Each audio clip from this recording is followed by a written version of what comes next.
No, there's so many eras. But I think everyone thinks vintage and they have something in their brain, and it a lot of times probably depends on how old they are, you know? Like when I first discovered vintage, it was like really old stuff.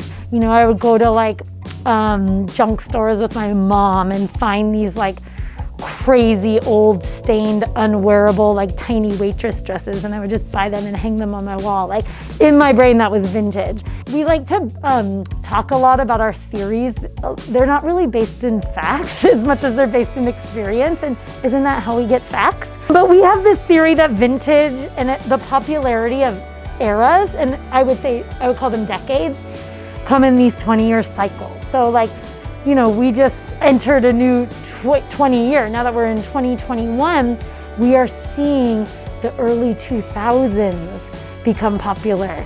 And we've moved, I'd say last decade or last year, we were seeing 70s and 90s, like so popular. And now we're kind of moving into like the 80s. And you'll see that with television too, and pop culture and music even. Like their 80s, like Stranger Things, you know, it's just an example, or that like Chernobyl on HBO, like, you know, so many things. So I don't know what it is. And I'm sure there's professors at universities that could speak to this, but it seems that we move in these 20-year cycles. I mean, the definition of vintage, when you look at clothing, is 20 years. That's it. I don't know.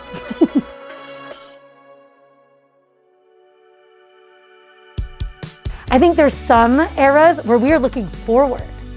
I just think in the last 20-ish years that I have been aware of vintage and trends, we're looking back. And I think that's an interesting thing about our culture and society right now. Like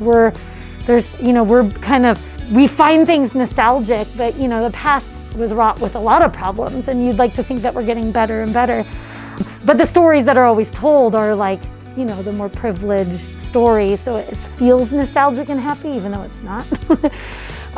But I think it's interesting that we've, you know, for the past 20 years, we look back for a lot of things, and it'll be exciting, and maybe in a post-COVID world, we can start advancing forward. Like, when was there a last new exciting development in fashion? Like, sadly, the only thing that comes to mind right now is Crocs.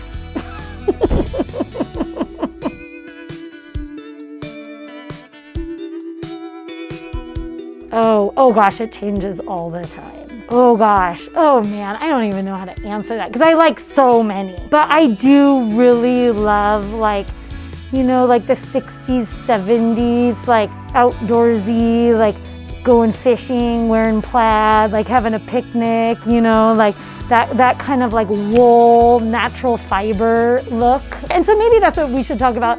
Maybe rather than era or time, it's like a whole look, and then you kind of go from there. The idea of like a Polish factory worker, somebody in our trash club recently said that was their fashion inspiration, and I've become a little obsessed with that. It's like heavy, thick knits, you know, just a little bit of like kind of working wear, headscarves. Let's just say headscarves.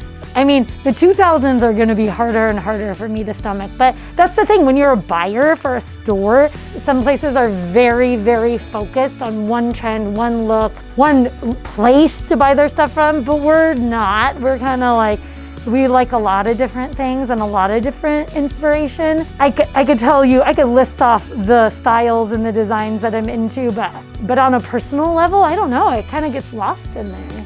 Who am I?